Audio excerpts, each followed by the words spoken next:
자, 안녕하세요. 안녕하세요. 안녕하세요. 네. 자, 오늘 이제 영역별 기출분석 강의, 개강하는 날이 벌써 또 되었네요.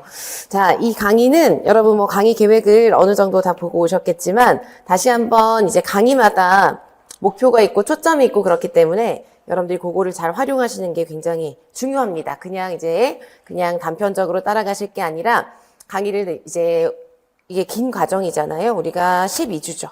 그래서 12주 동안 쭉 하시게 될 건데, 하는 동안 여러분 각자 지금 뭐 시험을 보신 분들도 계시고, 처음이신 분들도 계시고, 다양합니다.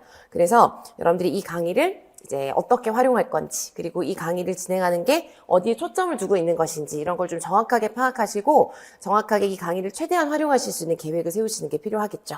그래서 우선 이제 강의 계획을 다 올려드렸던 것이지만, 다시 한번 이 강의가 어떤 식으로 진행이 될 건지, 그런 것들 좀, 알려드리고, 그리고 이제 교재에 보면 제일 앞부분에 기출 분석하는 방법이나 이런 게 좀 간단하게 실려 있거든요. 그래서 오늘 첫 시간은 그런 거 보면서 기출 분석을 이제 대체적으로 어떻게 해야 되는지, 여러분들이 이제 또 다 상황이 다르기 때문에 이 시기에 어떤 식으로 기출을 활용해야 되는지도 되게 다양할 수가 있어요. 그래서 여러분들 이 시간 동안은 계속 여러분들 스스로 어떤 식으로 계획을 세우는 게 필요할까, 나한테 가장 도움이 되는 공부가 어떤 것일까라는 걸 생각하시면서 이제 OT를 들어보셨으면 좋겠습니다. 그래서 먼저 이 강의는 기출 분석을 하는 강의고요. 영역별로 진행이 되는 것입니다. 그래서 특수교육학에 초점을 두고 유특, 초특, 중특에 나와 있는 특수교육학 문제를 전부 다 이제 영역별로 구분을 해서 영역별로 내용을 정리하고 영역별로 보는 거예요. 그런데 먼저 이제 제일 위에 이제 나와 있는 거는 강의 계획에도 있었던 것인데요. 기출을 여러분들이 이제 오늘부터 이제 보기 시작한다고 치면 시험 치실 때까지 계속 보실 거잖아요. 계속 기출은 반복하시는 게 정말 중요한데, 그 기출을 반복을 할 때 간혹 그냥 똑같은 방식으로 그냥 계속 단편적으로 정말 말 그대로 반복만 하는 경우가 있어요. 근데 그렇게 하면은 물론 이제 계속 익숙해지니까 내가 잘 알고 있는 것 같고 답도 익숙해지고 이렇게 여러 가지 암기는 될 수가 있겠지만, 기출문제라고 하는 것이 최근의 문제도 보시면은 거의 대부분 적용해야 되는 문제, 문제를 잘 파악해야 되는 문제, 여러 가지들을 고려를 해야 됩니다. 그래서 그런 걸 봤을 때는 그렇게 단편적으로 똑같은 방식으로 반복하는 건 크게 도움이 되지 않을 수가 있어요. 그래서 앞으로도 여러분들이 이제 우리가 지금 이 시간부터 하는 거는 영역별로 보는 건데, 앞으로 뭐 시기가 어떻게 되었든 기출을 다양하게 반복하는 게 중요하다는 걸 우선 꼭 생각을 하셨으면 좋겠어요. 그래서 예를 들어서 이제 기출을 영역별로 분석을 하고, 강의 같은 경우는 그 다음에는 기출 문구만 따로 정리를 하고, 그 다음엔 기출 변형 문제를 풀어보고, 그리고 연도별 기출을 분석하고, 이런 식으로 이제 진행이 되는 것처럼 여러분들도 이제 기출을 활용할 수 있는 방안이 다양하다라는 걸 꼭 알아두시고 생각을 하셨으면 좋겠습니다. 그래서 일단 이 강의 같은 경우는 매주 토요일 날 이제 하루 종일 강의로 진행이 되는데, 매주 이제 매주가 아니라 매년 기출 문제가 추가되잖아요. 게다가 우리 특수는 한 과목이지만 유초중이 다 있다 보니까 매년 추가되는 문제가 좀 많죠. 그래서 기출 분석할 때마다 매년 이제 원래 있던 문제에다가 누적적으로 이렇게 하다 보니까 이렇게 분량이 많아집니다. 그래서 참고로 원래 본 강의는 토요일 날 이제 하는 것인데요. 작년까지도 그냥 매주 토요일 날 했던 것 같아요. 근데 이제 그렇게 해서는 너무 시간이 부족해서 여러분 참고로 일정을 꼭 미리 봐두세요. 보시면은 이제 한 주에 한 영역을 기본적으로 하려고 하는데, 중간에 예를 들어서 학습장애, 분량 되게 많잖아요. 그쵸? 그래서 학습장애가 있는 주간에 8주차에는 금토 수업을 할 거예요. 이해되시겠죠? 그 다음에 9주차 시각장애도 꽤 많습니다. 내용 자체가, 그쵸? 그래서 금토 수업을 하게 됩니다. 그리고 마지막 11주, 12주도 의사소통장애, 지체중복장애, 건강장애 많잖아요. 문제도 많고 내용도 많고. 그래서 여러분 요 일정을, 이건 미리 본 강의 일정으로 보강이 아니라 미리 이렇게 만들어진 거니까 정한 것이니까요. 그렇게 좀 알아두셨으면 좋겠습니다. 그래서 본 강의는 이제 기본적으로 토요일 강의이지만, 이제 그 해당 영역의 분량과 그런 내용에 따라서 금토로 진행하는 주가 있으니까, 요건 이제 다 올려져 있으니까요. 구체적인 일정 필요하시면 꼭 확인하시고 보시기 바랍니다. 그리고 이 강의는 이제 영역별로 여러분들이 보시게 되는 교재에는 09학년도부터 24학년도까지의 기출이 다 실려 있고요. 거기에는 이제 특수교육학 기출 문제가 주로 실려 있고 완전히 100% 교육과정으로 되어 있는 문제 이런 것들은 제외가 되어 있습니다. 알고 계시겠지만 그래서 특수교육학을 기준으로 해서 영역별로 구분이 되어 있고 유초중 우리가 공통으로 봐야 되는 특강 문제가 모두 빠짐없이 구성되어 있다고 보시면 되겠어요. 그래서 그 문제를 볼 거고요. 기본적으로 이 영역별 기출 분석은 우선은 내용을 어느 정도 알아야 문제를 볼 수 있잖아요. 그래서 가장 간단하게 우리가 이제 영역별로 키워드 체크를 합니다. 그래서 키워드 체크를 하고 그거에 해당하는 문제를 보고 이런 식으로 할 겁니다. 그리고 이 강의는 그렇다고 해서 이론을 체크하는 데 초점을 두는 강의는 전혀 아니에요. 문제에 완전히 집중을 하는 강의라고 생각을 하시면 되겠습니다. 그래서 문제마다 우리가 볼 것도 되게 많거든요. 문제 상황이라던가 문제 조건이라던가 여러 가지가 있어서 가장 중요한 거는 기출문제를 여러분들이 파악하는 방법. 문제마다 요즘은 특히나 뭐 써야 될 때 뭐 답안을 쓸 때 조건도 많고 문제 상황 안에서 적용해서 생각해야 되는 것도 많기 때문에 그런 문제 상황과 조건에 집중하는 그런 연습을 하는 시간이 굉장히 많이 될 거라고 생각을 해주시면 되겠어요. 그래서 가장 중요한 거는 기출문제를 여러분들이 이제 보실 때 그냥 답을 찾고 그냥 답을 쓰고 답이 맞고 틀리고 이거에 너무 초점을 두실 필요는 없고 그건 별로 도움이 또 되지 않을 수가 있어요. 그래서 문제를 보시면 전체적으로 문제 어떤 내용이 다뤄졌고 여기에서 제시되어 있는 문구가 어떤 의미인지 이 문제의 답안의 키워드는 뭔지 이런 걸 파악하시는 게 중요하고 또 오래 걸릴 수도 있고 합니다. 아무튼 그런 부분들에 이제 적용하고 문제를 해석하고 파악하고 문제가 의도가 무엇인지 이런 것들을 파악하는 데 초점을 두고 기출 문제에 초점을 두는 강의라고 꼭 생각을 하시고 따라오셨으면 좋겠어요. 그리고 이제 간단하게 교재와 자료에 대해서 이제 다시 한번 안내를 해드리면 올해의 교재 같은 경우는 이제 작년까지는 문제편이랑 해설편으로 구분이 되어 있었어요. 그래서 두 권으로 해서 문제편, 해설편 그렇게 했는데 한 번에 그냥 한 번에 문제와 해설을 다 보시는 게 또 편리하실 수 있을 것 같아가지고 올해부터는 완전히 구성은 전면 개정을 했습니다. 그래서 총 3권으로 되어 있고 지금 이제 1권을 보고 계신 거고요. 2권, 3권은 진도에 맞춰서 순차적으로 나오게 될 거예요. 지금 열심히 작업을 하고 있습니다. 그래서 그렇게 되어 있고 책 구성 같은 경우는 이따가도 조금 더 자세하게 알려드리겠지만 왼쪽 페이지에 다 해설이 있고요. 무조건 오른쪽에 다 해설이 있습니다. 그래서 한 면에 딱 펼쳤을 때 문제와 해설이 보이도록 하자라고 먼저 생각을 하고 왼쪽에 문제를 하는 경우를 생각해 보니까 좀 불편하겠더라고요. 이렇게 쓰고 뭐 이럴 때. 그래서 오른쪽에 무조건 문제를 실었고요. 오른쪽에 있는 문제에 해당하는 해설이 무조건 왼쪽에 있습니다. 그렇게 구성되어 있다는 거 알고 활용하시면 되겠어요. 그래서 1권에는 이제 우리가 초반에 진도의 순서에 따라서 개별화 통합, 그리고 평가, 공학, 전환 이런 것들이 있고 행동 지원 있고 당연히. 그다음에 2권에는 지적장애, 정서, 자폐, 그다음에 학습장애 이렇게 있고요. 3권은 시각, 청각, 의사소통, 지체중복, 건강 이렇게 있습니다. 그래서 주 교재는 이것이 될 것이고요. 이 안에 그리고 이번에 교재를 좀 개편을 하면서 해설도 조금 더 풍부하게 실으려고 했어요. 그래서 아무튼 그건 이따가 조금 더 자세하게 말씀을 드리고 그리고 자료가 이제 나갈 때가 있는데요. 오늘도 이제 받으신 게 이제 영역별로 모든 영역이 그렇진 않은데요. 여러분들이 지금 보시는 시험은 1차가 이제 서답형이고 2차가 그 실전 면접이랑 이런 것들이 있잖아요. 이제 그 전에 객관식일 때는 1차가 객관식이고 2차가 전공 논술일 때가 있었습니다. 그래서 그때 전공 논술을 보고 그 다음에 수업 실현하고 이런 식으로 이제 3차로 구성이 되어 있을 때 2차에 그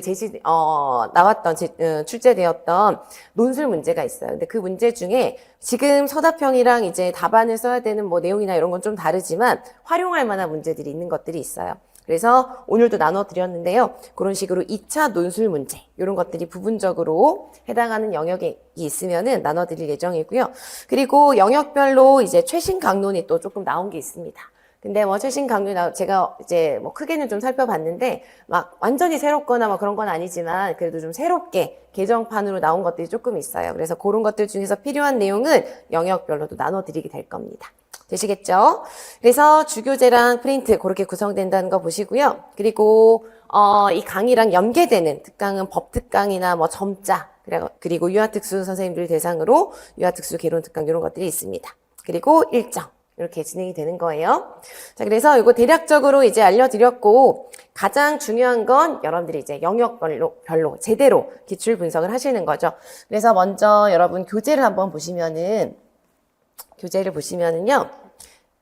이제 기출 분석을 어떤 식으로 우리가 할 것이며, 여러분들이 또, 계획을 세우실 때 어떤 걸 좀 생각하셔야 되는지를 좀 한번 살펴보기 위해서, 교재의 가장 앞부분을 봐주시면은 이제 기출 맥서입니다. 교재명은 기출 맥서이고요.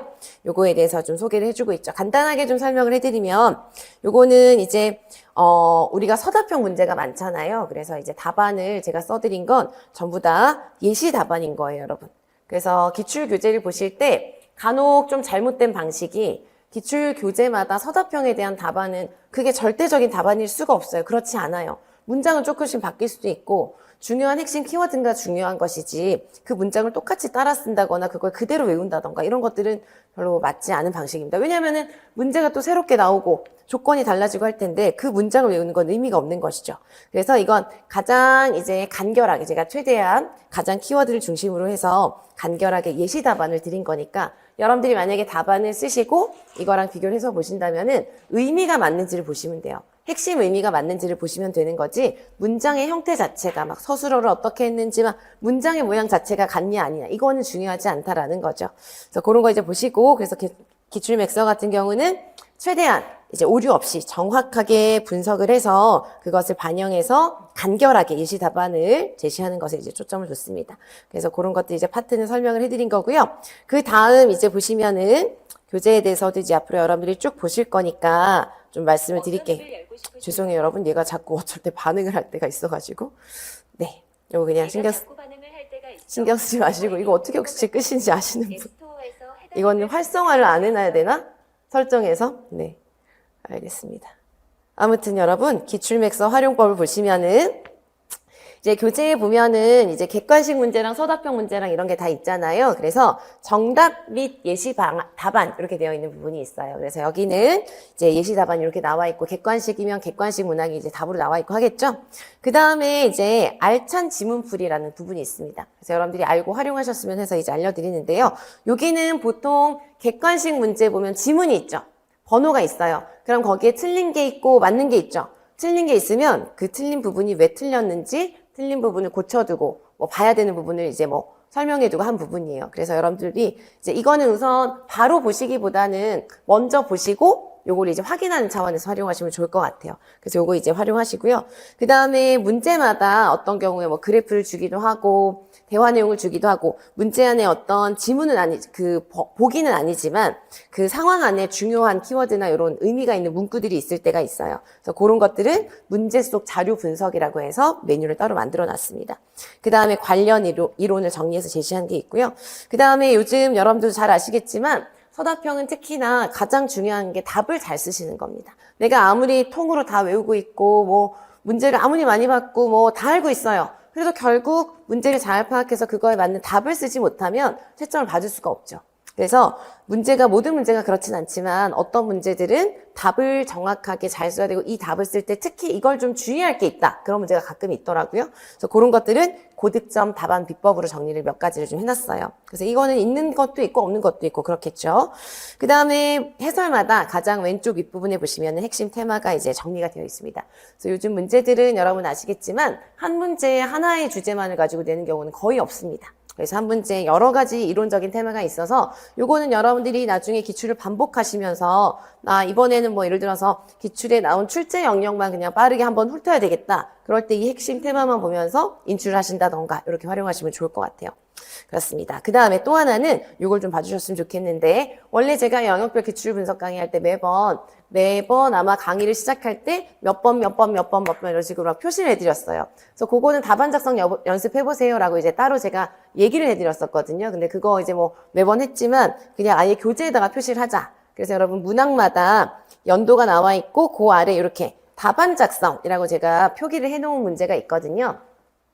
그런 것들은 여러분들이 이제 답안 작성 연습을 해보실 거잖아요. 근데 모든 문항을 할 수가 없습니다. 너무 오래 걸리기 때문에. 그리고 어떤 문제는 그냥 안 해봐도 돼요. 그냥 풀어보면 되고 어떤 문제는 굳이 안 해봐도 되는 것들도 있거든요.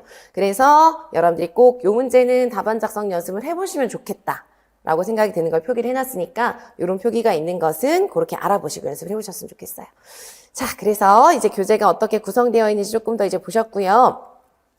기출을 이제 보기에 앞서서 요거도 뭐 매년 교재에 있는 것이긴 한데요. 여러분 살짝 이제 여러분들이 앞으로 이제 시험을 보실 거니까 여러분들이 보실 시험이 어떤 식으로 좀 나오는가. 사실 경향을 분석한다고 했지만 어떨 때는 그런 생각이 들기도 해요. 이게 경향이 있는 시험일까? 라는 생각이 가끔 드는 때도 가끔 있지만 그래도 이제 큰 경향은 있겠죠. 그래서 보시면은 첫 번째로 제가 이제 배점을 좀 분석을 한 건 뭐냐면은 전공별로 특학이 얼마나 나오는지, 교육과정이 얼마나 나오는지 이런 것들의 비율을 좀 봤습니다. 그래서 이거를 한 이유는 많은 분들이 여러분 특학 공부가 나으세요? 교육과정이 나으세요? 뭐가 더 나으세요? 다 별로세요?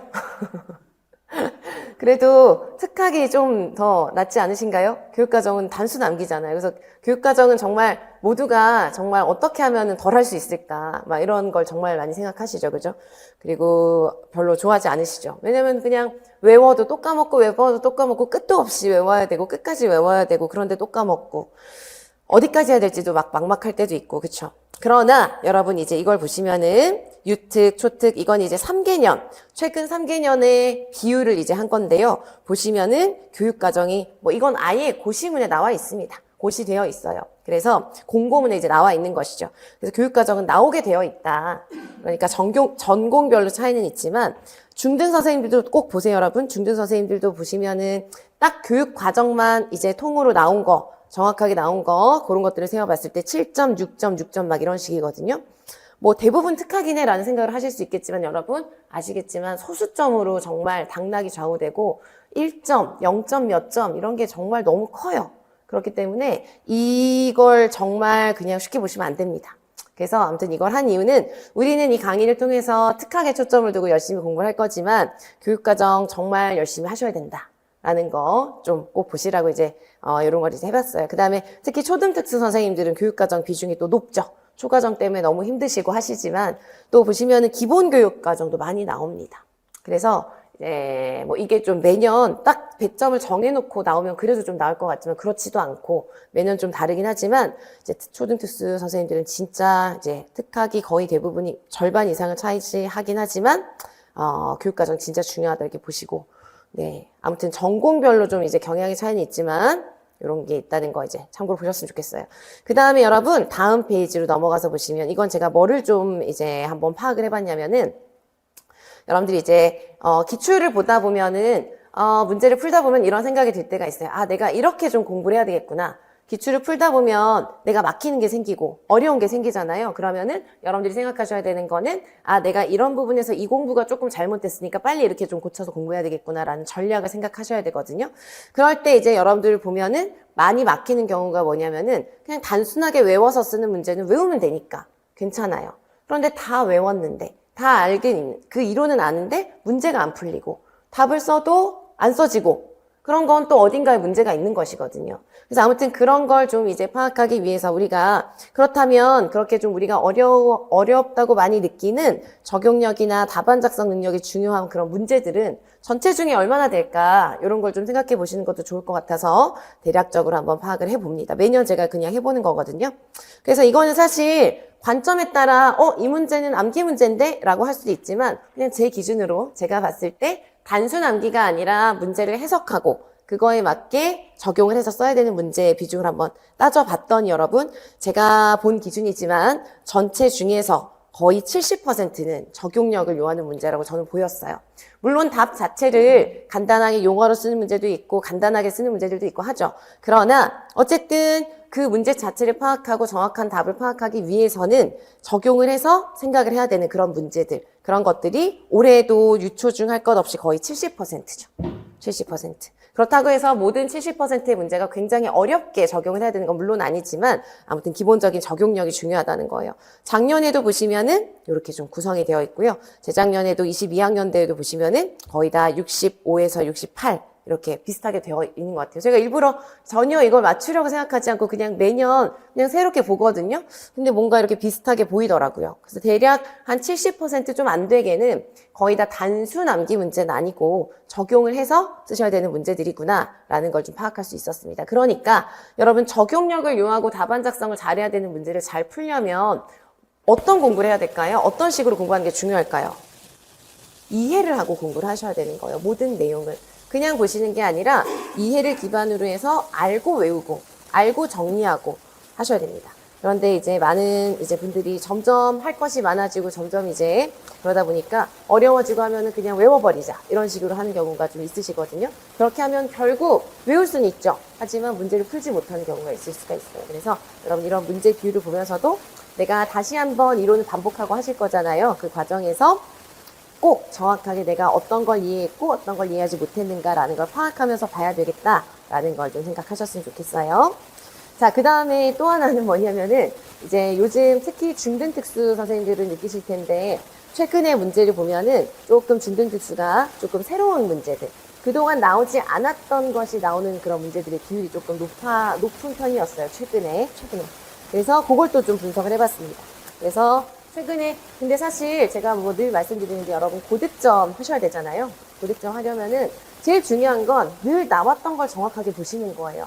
그래서 시험에 다 가까워져서 직전이 됐을 때도 막 뭐가 새로운 게 나올까 여기에 초점을 두시는 거는 사실 진짜 그냥 약간 모험이고요. 내가 지금까지 1년 동안 정리했던 기본 이론, 그동안 기출로 나왔던 것 안에서 다 맞추면 고득점 충분히 하실 수가 있어요. 그러나 이제 이런 경향도 우리가 이제 좀 참고할 필요가 있어서 좀 살펴봤습니다. 그래서 여기에 제가 이렇게 새롭게 출제된 내용이라고 퍼센트로 잡은 거는 이제 정말 그동안 한 10 몇 년 동안의 기출 동안 한 번도 언급되지 않았는데 새롭게 출제된 것을 이제 계산을 해본 거예요. 그래서 보면은 이제 중등특수가 한 10% 정도가 되고 초등은 2%, 유특은 거의 기본적인 내용에서 많이 나옵니다. 그렇다고 해서 다 쉽다 이런 뜻은 아닌데요. 내용 자체가 기본적인 것에서 많이 나와요. 그래서 보시면은 11% 정도가 이제 중등특수는 새롭게 나왔다고도 할 수 있는데 새롭게 나오는 것도 여러분들이 새롭게 나오면 여러분들 보시면 가끔 그럴 때 있거든요.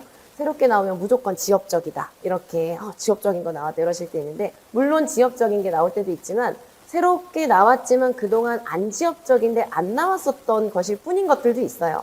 지엽적이지 않고 그냥 나올 법한 내용이었는데 뭐 무슨 이유에서든 출제자가 안 냈으니까 안 나온 거겠죠?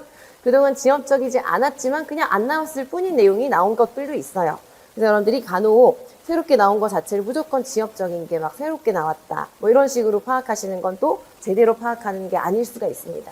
그래서 새롭게 출제가 되는 거는 변별력을 좀 주려고 하는 것이기도 하겠죠. 그런데 정말 새롭게 나와서 모두에게 낯설잖아요. 그런 문제는 오히려 변별력이 없어요. 그런 문제는 다 틀릴 수 있어요. 대부분이 틀릴 수가 있어요. 그러니까 그런 문제가 뭐 많이 나왔든 적게 나왔든 그거에 너무 초점을 두실 필요는 없다. 그리고 새롭게 출제된 게 있을 때 내용을 구분해서 보셔야 돼요. 이게 중요한데 그동안 안 나왔을 뿐인지 아니면은 정말 그냥 새로운 걸 내자는 차원에서 약간 지엽적인 게 나온 것인지 아니면 최신 강론에서 중요한 게 나온 것인지 이런 걸 좀 파악하셔야 앞으로 여러분들이 공부하시는데도 반영을 제대로 하실 수가 있는 거예요. 이해되시겠죠? 그래서 그런 의미에서 좀 살펴봤습니다. 그래서 올해는 이 정도로 나왔고 작년에 좀 많았죠. 중등특수가 작년에 이래저래 좀 새롭게 언급된 것들이 많이 있었어요. 이 정도 있었고 그런데 그 전까지 22학년도까지를 보면 진짜 제가 매년 요거도 파악을 해보는데 거의 90%, 85% 이상은 원래 나왔던 것들이 나오는 경향들이었었습니다. 이해되시겠죠? 자, 그래서 요거는 이제 그런 새롭게 출제된 것들의 어떤 비율들을 좀 살펴봤습니다. 그래서 제가 요걸 해본 이유는 여러분들이 이제 기출 분석을 제대로 이제 하기 시작하실 거니까 기출이 그래도 아주 막 정확한 뚜렷한 뭐 늘 비슷한 패턴을 보이는 것은 아니지만 그래도 최근 3년 동안은 어떤 식으로 좀 나왔는가라는 걸 대략적으로 좀 파악해 보시면 도움이 되실 것 같아서 살펴봤어요. 자, 그렇다면 우리가 이제 기출 분석을 할 건데 기출 분석을 한다는 것은 무엇이고 어떤 식으로 하시는 게 가장 기본적인 방법인가라는 것부터 보도록 하겠습니다. 우선 이 강의를 이제 진행을 할 때는 뭐 다양한 상황들이 있으시겠지만 정말 새롭게 한번 공부를 하셨던 분들도 새롭게 처음 한다는 마음을 가지고 하실 수 있도록 이제 진행이 되는 강의라고 보시면 되겠어요. 그래서 아주 기출 분석의 기본을 이제 꼼꼼하게 체계적으로 다 하는 것이라고 생각하시면 되겠습니다. 그래서 첫 번째로 나와 있는 건 기출 분석을 하는 가장 기본적인 시퀀스라고 보시면 돼요. 흐름이라고 보시면 되겠습니다. 그래서 뭐 당연히 기출 문제니까 제일 먼저 뭘 풀어봐야 될까요, 여러분? 문제를 풀어보셔야 되겠죠. 그래서 여기에는 첫 번째로 이제 여러분들이 먼저 풀어보실 때는 너무 많은 걸 하려고 하지 않으셨으면 좋겠어요. 처음에 볼 때부터 문제를 볼 때 뭐 문제도 풀고 이론도 체크하고 뭐 정리하고 답안 작성도 해보고 이러려고 하면 못합니다. 너무 오래 걸려서 너무 오래 걸리고 너무 복잡하고 머릿속이 그래서 여러분들이 기출 분석을 할 때마다 앞으로 계속 반복을 하실 거잖아요. 그래서 매번 반복할 때마다 이번 반복에는 이것을 해야 되겠다라는 초점과 목적을 좀 정하고 하세요. 예를 들어서 지금 이 강의를 따라서 처음 이렇게 하시잖아요. 그러면은 나는 첫 번째 문제를 기본적으로 풀겠다. 그냥 아무런 도움 없이 먼저 혼자서 풀어보겠다. 그 다음에 강의를 통해서 기본 내용을 확인하고, 그 다음 내가 틀렸던 거에 대해서 예를 들어서 오답 노트라는 것도 꼭 모의고사나 이럴 때만 만들 필요가 있는 건 아니에요. 기출 분석을 하면서도 여러분들이 틀린 게 자주 나올 수가 있거든요. 그리고 그렇잖아요. 틀린 거 한 번 틀린 거 계속 틀리고 그럴 수 있거든요. 그러니까 영역별로 내가 먼저 풀고 다시 봤을 때 틀렸던 거, 그걸 따로 정리하기도 해야 되겠다. 이런 식으로 기본적으로 하는 과정에서 내가 이것을 꼭 해야 되겠다라는 걸 딱 정하세요. 그래서 그거에 따라서 한번 반복을 쭉 하시고, 그 다음엔 다른 거에 초점을 둬서 좀 더 하시고, 그런 식으로 하시는 게 좋을 것 같아요. 그래서 아무튼 처음에 이제 이렇게 하신다면은 이제 먼저 문제를 파악하셔야 되겠죠. 그래서 처음 문제를 푸실 때는, 오늘은 이제 첫날이니까 못 하셨겠지만 다음부터는 문제가 좀 많긴 하지만 가급적이면 꼭 스스로 한 번씩은 풀어오시길 바랍니다. 풀어오시는 게 훨씬 강의를 보실 때 도움이 되실 거고요. 만약에 정말 제대로 다 푸는 데 시간이 걸린다고 하면 그렇게는 못하더라도 한 번 쭉 훑어보기라도 하기. 그걸 하시고 오시면 좋겠어요. 그래서 먼저 문제를 파악해 보시고, 그 다음은 이 문제는 무엇을 묻고 있는가? 이게 정말 중요한 게, 예를 들어서 문제를 딱 봤는데 행동수정에 촉진이 나온 거예요. 그러면 많은 분들이 내가 열심히 공부한 촉진이 나왔구나 라고 해서 반가워서 문제가 정작 무엇을 묻는지는 정확하게 안 보시고 촉진, 내가 알고 있는 걸 신나게 쓰시고 이럴 때가 있거든요. 그러시면 안 되고 차분하게 이 문제가 묻는 질문의 의미를 보셔야 돼요. 뭘 묻는지를 보시는 게 중요합니다. 이게 나중에 특히 시험 가까워지면 더더욱 중요한데, 여러분들이 이제 기출을 보기 시작하시니까 지금부터 이런 습관을 기르셔야 돼요. 문제를 볼 때마다, 특히 서답형 문제를 볼 때마다 이 문제가 똑같은 이론 무언가를 묻고 있지만, 팩스를 묻고 있지만 팩스에 무엇을 쓰라고 하는가, 단계 안에서 무엇을 쓰라고 하는가, 이걸 보셔야 돼요. 이걸 안 보시고 그냥 팩스에 대해서 내가 외운 게 있으니까 내가 외운 걸 생각하시면서 문제를 보실 때가 있거든요. 그러니까 문제에 맞춰서 내가 생각을 해야 되는데, 내가 외우고 있거나 내가 생각하고 있는 틀에 맞춰서 문제를 파악하실 때가 있어요. 간혹 보면. 그러면은 방향이 틀려져 버리고 의도를 제대로 파악하지 못하게 돼버릴 수가 있거든요. 그래서 질문의 의미, 문제마다 질문의 의미가 다르죠. 출제자마다, 그렇죠? 그래서 의도를 정확하게 파악하는 거에 초점을 두고, 그 다음은 문제를 이제 쓰는 조건을 보시는 거죠. 그리고 중요한 거는 이제 질문을 파악하셨으면 그 다음은 답안 작성을 할 때, 내가 이제 문제가 뭘 묻는지 봤죠. 그렇다면 이걸 가지고 답을 쓸 때 어떤 조건을 가지고 써야 될까라는 걸 이제 보시는 거예요. 그래서 답안 작성의 조건을 정확하게 짚고 이제 답을 이렇게 써야 되겠다라는 건 크게 파악을 해보시는 거죠. 그래서 아까도 말씀드렸지만 모든 문제에 대해서 답을 써보시는 건 어려우실 수가 있어요. 그렇죠? 그러니까 여러분들이 이제 표시되어 있는 거 위주로 보신다거나, 아니면 간단하게 이런 내용이 들어가야 되겠다라는 핵심만 짚어보신다고 하는 식으로 해서 간단하게 문제를 풀어보시는 거예요. 그리고 일부 문항에 대해서는 아까도 말씀드렸지만 일부 문항은 시간을 좀 내셔가지고 표시되어 있는 거 위주로 해서 답안 작성을 해보시면 아주 도움이 많이 되실 겁니다. 근데 답안 작성을 하고도 이제 중요한 게, 잘 내가 한 건지 아닌지 스스로 판단을 좀 잘 하실 수가 있어야 됩니다. 잘못된 방식으로 하는 걸 맞다고 생각하고 그걸 자꾸 이제 반복을 하다 보면은 또 다 좀 안 좋은 습관이 이제 굳어져 버릴 수도 있고 하기 때문에, 그런 건 스스로 계속 자기 점검하고 평가하시면서 보셔야 돼요. 그 다음에 답안 작성은 우리가 보통 서답형을 가지고 이제 얘기를 하는 거잖아요. 그런데 답안 작성 연습을 객관식을 가지고도 여러분들이 하실 수가 있어요. 그래서 객관식에 보면은 이제 정답을 찾죠. 그럼 정답을 찾고 오답이 있을 거예요. 그렇죠? 그러면은 그런 오답 문항에 대해서 오답인 이유를 써보신다던가, 오답을 고쳐보신다던가, 이런 식으로 하는 것도 하나의 방안이 될 수가 있습니다. 아시겠죠? 그래서 이런 방법들이 있다는 거. 그리고 늘 여러분들이 기출을 보실 때는 아까도 말씀드렸지만 기출 문제를 풀어보면 내가 지금 어떤 상태인지를 보실 수가 있어요. 그걸 보시는 게 되게 중요합니다, 여러분. 그냥 뭔가 이렇게 타성에 젖어서 이제 강의가 막 진도가 나가니까 그거에 따라서 막 이렇게 정신없이 너무 하시면은 사실 좀 아쉬워요. 그러면은 놓칠 수 있는 게 많은 것 같아요. 그러지 마시고 조금 바쁘고 할 게 많고 하지만 그때그때 계속 생각을 많이 하세요. 그래서 지금 문제를 풀어보면 내가 이제 뭐가 부족한지, 뭘 보완해야 되는지, 뭘 개선해야 되는지가 보이실 겁니다. 그래서 그걸 매번 정리를 하세요. 또 까먹거든요. 아, 이거 해야 되겠다라고 그냥 넘어가시면 까먹어요. 그러니까 아예 그냥 메모장을 하나 만드시던가 해가지고 내가 문제를 볼 때마다 부딪히는 어려움이 생기실 거예요. 그러면은 예를 들어서 이론에서 이런 부분은 다시 정리해야 되겠다. 이런 거 정리하시라는 거예요. 그래서 여기는 이제 여러분들이 이제 느끼실 수도 있는 여러 가지 보완할 점이나 문제점들, 어려운 점들이 예시입니다. 그래서 여러분들이 보시고 사람마다 이것도 어려운 부분이 다 다르기 때문에 내가 어떤 게 어려운지 문제를 풀어가면서 또 알아가시는 것도 되게 중요해요. 그래야 여러분들이 이제 5월 말까지 강의를 끝내고 그 다음에 더 중요한 시기가 됐을 때 공부를 더 효과적으로, 집중적으로 하실 수가 있습니다. 되시겠죠? 그래서 이거는 기본적으로 문제를 쭉 파악하고 기본적으로 문제를 이제 활용해서 풀어보는 그런 방식의 가장 기본적인 기출학습이라고 생각을 하시면 되겠어요. 그 다음은 여러분 제가 아까 처음에도 말씀을 드렸지만 문제를 앞으로 이제 반복해서 보실 때 중요한 건 다양하게 반복을 하시는 거예요. 다양하게.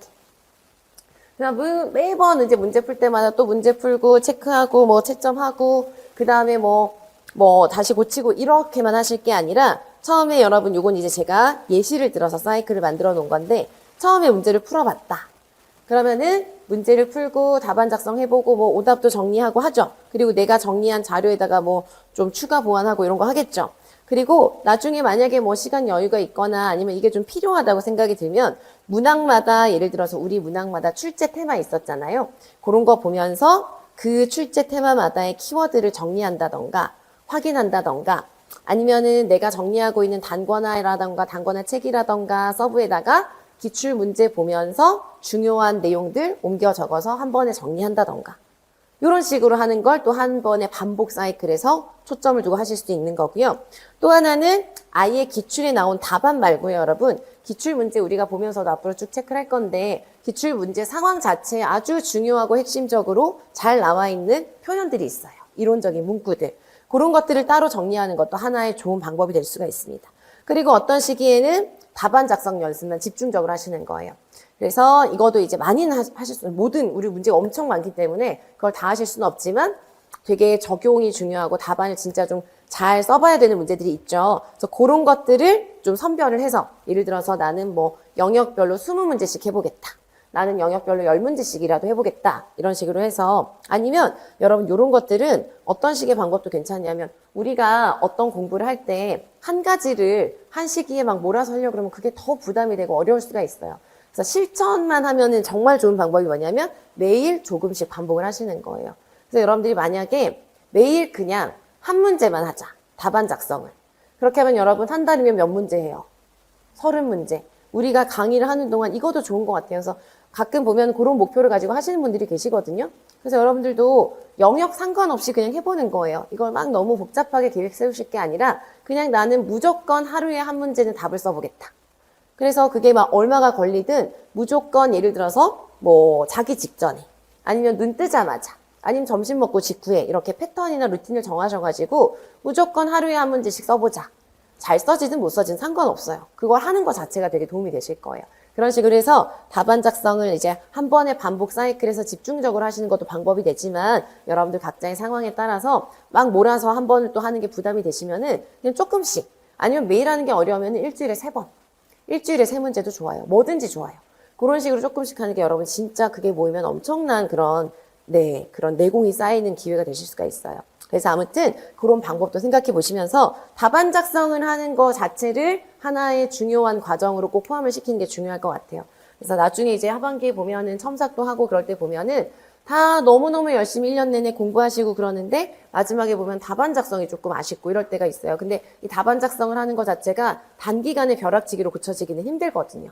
그러니까 여러분들이 물론 하려면 할 수 있지만 그게 좀 어려울 수 있고 또 마지막에는 막 불안하고 막 급해지고 그렇기 때문에 여유 있게 답안 작성을 꼼꼼하게 연습하는 게 여유가 없을 수가 있습니다. 그래서 아무튼 꼭 염두에 두시고 보셨으면 좋겠고요. 또 어떤 경우가 있을 수가 있느냐 반복할 때 기출문제를 우리가 이 많은 문제를 한번 쭉 다 풀었는데 이걸 또 다 풀어보는 건 시간이 너무 오래 걸릴 수가 있어요. 그러니까 여러분들이 이번 강의를 보시면서 따라가실 때 따로 표시를 좀 하셔서 내가 풀다가 이건 다시 꼭 봐야 되겠다라는 걸 따로 여러분들만의 표시를 하시는 거죠.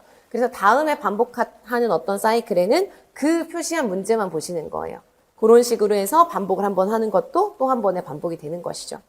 그 다음에 기출 변형 문제를 가지고 이거는 뭐 강의에도 있지만 여러분들도 스스로 공부하시면서 꼭 문제를 만들어 보실 필요는 없어요. 그건 시간도 오래 걸리고 그는 효율적이지 않으니까 생각만 해보셔도 괜찮아요. 이 문제는 여기에서 이런 거를 또 추가적으로 낼 수 있겠구나 이런 걸 생각해 보시는 거 괜찮습니다. 그렇게 하면서 기출 문제를 또 전체적으로 한번 훑어보시는 것도 또 하나의 반복이 되고요. 또 우리가 보는 건 영역별이잖아요. 그래서 연도별로 보시는 거예요. 그래서 시기별로 쭉 보면은 물론 이제 뭐 비슷한 부분들도 있지만 시기별로 보면은 조금 이제 새롭게 더 강조되는 부분, 조금 더 이제 문제가 형태가 어떤 식으로 되는지 이런 것들이 좀 보이시기도 하고요. 연도별로 풀어보실 땐 또 좋은 방법 중에 하나가 연도별이면은 이제 딱 여러분들 전공별로 그 시험 시간이나 이런 것들이 다 정해져 있고 그걸 그대로 풀어보실 수 있는 거잖아요. 그러니까 물론 기출문제고 이미 봤던 문제지만 시간을 딱 정해놓고 풀어보는 연습을 하시기도 좋죠. 물론 내가 한 번씩 풀어본 문제라서 익숙할 수 있지만 그래도 막상 시험이라 생각하고 시간 제한해놓고 풀어보는 것도 다를 수가 있거든요.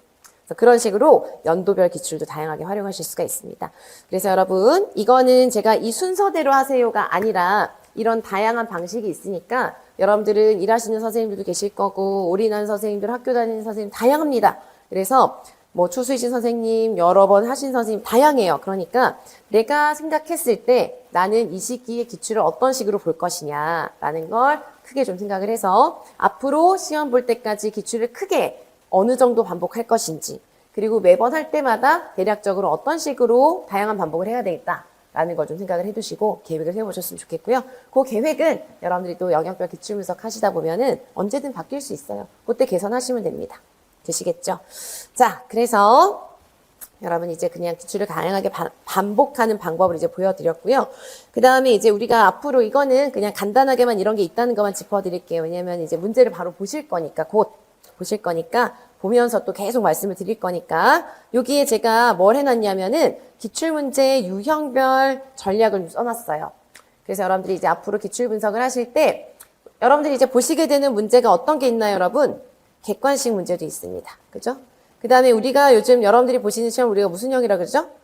서답형이라고 하는데 서답형에 이제 들어가는 게 어떤 형이냐면 여러분 서답형이랑 서술형은 다른 말이고요. 서답형 안에 간단하게 용어만 쓰는 거 우리 뭐라 그래요? 기입형이죠. 그 다음에 문장으로 서술해야 되는 게 뭐예요? 서술형이죠. 그죠? 그 다음에 여러분 중등 선생님들은 교육학 논술하고 유초는 교직 논술 하잖아요. 그런 논술형. 이런 걸 다 포함을 해서 우리가 서답형이라고 합니다. 그렇죠? 그래서 이렇게 이제 이런 문제들을 여러분들이 이제 기출 분석을 하시면서 하시게 될 거예요. 그래서 객관식 같은 경우는 여러분 첫 페이지에 나와 있는데 객관식은 어떤 식으로 활용하기가 좋으냐면은 객관식 자체는 이제 우리가 답을 직접 써야 되는 건 아니기 때문에 답안 작성 연습하시거나 그런 데는 이제 많이 활용하진 않으시는데 객관식 문제에 나온 지문은 굉장히 활용하기 좋은 지문들, 중요한 지문들이 많이 있습니다. 그래서 그 지문을 보시면서 우리가 알고 있는 이론 중에서 어떤 걸 나타내는 것인지 적용해보고 그 다음에 내가 알고 있는 이론은 나는 이런 표현을 봤는데 객관식 문제에서 기출문제에서 이런 표현을 했구나 라는 게 보이시면 그런 것들을 정리하시는 게 필요한 거죠. 그래서 그런 식으로 객관식은 이런 식으로 보시면 좋습니다 라는 걸 좀 간단하게 정리해 놨고요. 기입형 같은 경우는 여러분 기입형은 왠지 답안 쓰는 게 간단하잖아요. 그쵸? 그러니까 조금 쉽지 않을까 아니면 점수를 받기 좋지 않을까라고 생각하실 수 있는데 생각보다 기입형에서 실수를 많이 하세요. 그래서 기입형은 제일 중요한 게 뭐냐면 여러분 정확한 용어로 쓰시는 거예요. 물론 우리 특학 같은 경우는 여러 가지 번역서들이 있고 하기 때문에 번역의 차이로 여러 가지 용어들이 허용되는 범위들이 좀 많은 것들도 있습니다. 넓은 것들도 있고 유의어들이 좀 있는 게 있죠. 그런 것들은 다 괜찮고요. 뭘 써도 상관없습니다. 근데 어쨌든 정확하게 그 안에 들어가야 되는 내용을 정확하게 쓰셔야 돼요. 그래서 조금만 판단을 잘못하시거나 그러면 다른 용어를 쓰거나 그럴 수 있죠. 그럼 아예 틀려버리는 거예요. 서술형은 약간 어떤 식으로 서술하는지에 따라 약간의 여지가 있을 수도 있어요. 채점을 받을 때. 그런데 기입형은 정확하게 그 내용을 지칭하지 않으면 그냥 틀리는 겁니다. 그래서 정확한 암기, 정확한 이해, 정확한 암기가 중요하다. 그래서 문제가 뭘 쓰는지를 정확하게 파악하고 정확하게 쓸 수 있는 게 중요합니다. 그래서 용어라던가 표현이라던가 키워드라던가 이런 걸 정확하게 외워두시고 공부하시는 게 중요하다라는 걸 알아두시면 좋겠어요. 그 다음에 서술형 같은 경우는 계속 말씀드리지만 문제 파악하는 거, 그 다음에 문제가 의도하는 거, 문제의 방향, 그리고 답안을 쓸 때 조건 이런 것들을 잘 생각하셔서 답안을 쓰는 연습을 하시는 게 정말 중요해요. 그래서 서술형 같은 경우는 여러분 옆에도 제가 좀 써놨는데요. 여러분들이 좀 잘 참고하셔가지고 서술형은 진짜 많이 연습을 해보시면은 그래도 많이 다듬어지고 고쳐질 수 있는 부분이고 하니까 여러분들이 우선 서술형에 대한 연습을 하시려면은 내가 어느 정도인가를 좀 진단을 하셔야 돼요. 그리고 요즘은 여러분 우리가 막 손으로 이렇게 문장을 쓰고 할 일이 없잖아요. 그러다 보니까 문장을 쓰실 때 사실 이것도 그냥 간단하게만 말씀을 드리면은 비문도 되게 많고요. 여러분들 답안 작성하시는 거 보면은 맞춤법 이거는 기본이잖아요, 여러분. 그쵸? 그런데 이제 이런 것들에서 좀 오류가 있으신 분들도 생각보다 있습니다. 우리가 이런 걸 많이 하지 않으니까 요즘. 그쵸? 그래서 비문이라는 건 문장이 앞뒤가 안 맞는 겁니다. 문법적으로. 그래서 주어 서술어가 안 맞거나 조사가 이상하거나 어색하거나 문장이 정리가 안 될 경우가 있어요. 그러면은 우리가 무슨 국어도 아닌데 막 그게 중요한가라는 생각이 드실 수 있지만 중요합니다. 왜냐하면 문장이 비문이잖아요. 그럼 여러분들이 쓰시려고 했던 의미가 정확하게 전달이 안 될 때가 있어요. 문장이 어색하면 이 문장이 뭘 나타내는 것인지가 이상해질 때가 있어요. 문장을 잘 쓰셔야 됩니다. 그래서 그거도 여러분들 스스로 진단을 해보시라는 거예요. 내가 문장을 잘 쓸 수 있는 사람인가 아닌가. 그래서 만약에 그런 게 부족하면 그걸 해결하시는 것도 중요한 전략이 될 수가 있어요. 그러면 만약에 내가 비문이라던가 맞춤법을 좀 헷갈릴 수 있잖아요. 그런 것들도 여러분 이제 습관적으로 잘못된 맞춤법 쓰시는 거 있으시면 꼭 고쳐야 되고 맞춤법 틀렸다고 감점인가? 궁금하실 수 있으실 텐데 맞춤법을 만약에 틀려서 아예 틀린 표현이 되거나 그러면 감점됩니다. 틀린 용어가 되거나 아니면 맞춤법이 틀리는 걸로 인해서 다른 의미가 되거나 그럴 수도 있거든요. 단어에 따라서 틀려요. 그렇기 때문에 정확하게 쓰시는 게 필요합니다. 근데 어쨌든 비문을 이제 많이 쓴다던가 좀 문장 쓰는 게 어렵다. 그러면은 잘 쓰여진 글을 많이 읽어보시는 게 도움이 되실 수가 있어요. 뭐 좋은 개론서라던가 이런 것들을 잘 읽어보시고 다른 사람이 쓴 잘 쓴 문장 이런 걸 보시는 게 도움이 될 수가 있고요. 그렇습니다. 그리고 여러분들이 만약에 글을 썼는데 뭔가 자꾸 비문이 있는 것 같다. 그러면 꼭 우리 전공의 뭐 친구들이 아니어도 주변에 사람들에게 읽어보라고 하시는 것도 도움이 될 수가 있어요. 그러면 다른 사람 눈에 더 잘 보일 수가 있거든요. 아무튼 서술형 문항은 그런 기본적인 문장 서술에서부터 문제를 파악하고 그것에 맞게 답안을 쓰시는 게 중요하다는 거 생각하시면서 전략을 또 한번 생각해 보시기 바랍니다. 그리고 논술형은 여러분 각자 뭐 교직 논술 하시고 그 다음에 교육학 논술 하시겠죠? 논술형은 이제 논리적으로 글을 서술하는 것이죠. 그래서 논리적인 체계의 서본결에 맞추어서 글을 쓰는 것이고 요거는 여러분들이 반복적으로 기출문제를 가지고 연습을 해보시면서 이제 내가 어느 정도 이렇게 써야 되겠다라는 이제 틀을 잡아가시게 될 겁니다. 그래서 그거에 따라 쓰시는 거고, 요건 이제 읽어보시면서 보시면 되겠어요. 우리가 지금 기출 분석하는 그런 교재나 여기에선 논술형은 이제 조금, 물론 중간중간에 우리 서답형 할 때도 중등에서 10점짜리 전공 논술이 있은 적이 있어요. 중간 몇 년 동안. 그래서 그런 거 볼 때는 좀 설명을 해드리겠지만, 논술형 자체는 우리가 이 강의에서 크게 초점을 두는 것은 아니니까, 여기 나와 있는 거 참고해서 읽어보시고 활용하시기 바랍니다. 자, 그래서 제가 좀 이제 기출 분석을 우리가 이제 본격적으로 하기에 앞서서 여러분들이 기출 분석은 어떻게 할 수 있는지 방법도 좀 알아보시고 그리고 좀 체계적으로 오늘 당장 여러분들이 앞으로 어떻게 공부를 하실지 계획을 좀 잘 세우셨으면 좋겠고 그리고 체계적으로 구체적으로 각자 여러분들 상황에 맞게 꼭 계획을 세우셨으면 좋겠어요. 그래서 좀 설명을 좀 해드렸고요.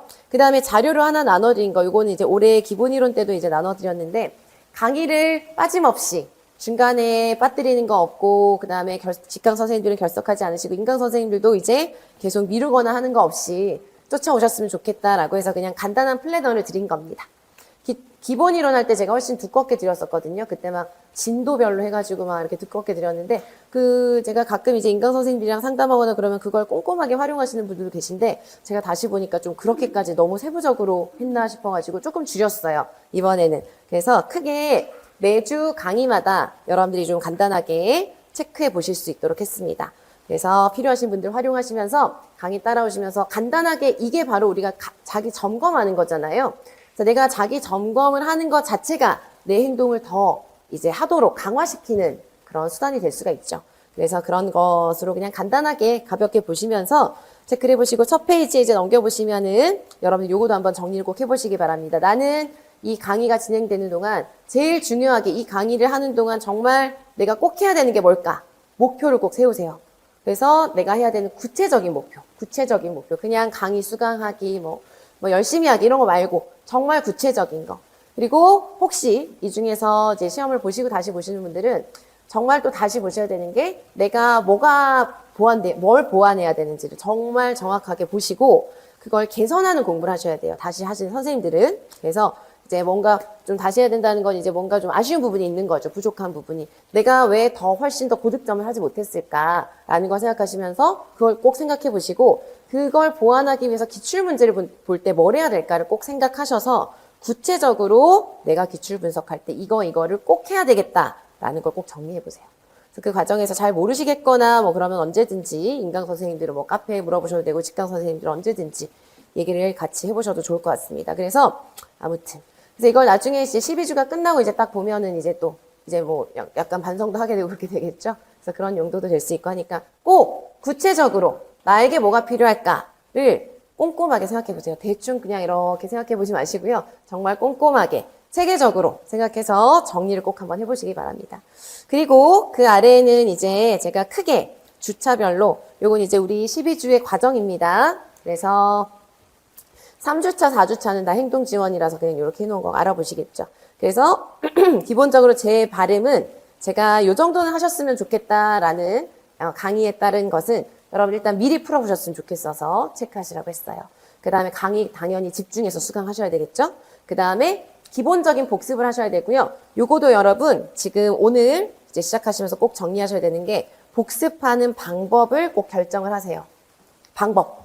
이것도 사람마다 달라요, 여러분. 달라요. 그래서 여러분들이 복습할 때 필요한 부분이 다른 거죠, 사람마다. 그러니까 나는 이제 강의를 수강하고 끝내고 복습을 요 정도를 하겠다라는 걸 꼭 정하세요. 그래서 우리가 앞에서 기출 반복하는 방식도 여러 가지 봤잖아요. 그 중에 뭐를 하나 활용하셔도 되고 시간이 얼마나 있는지 뭐 다 다르잖아요.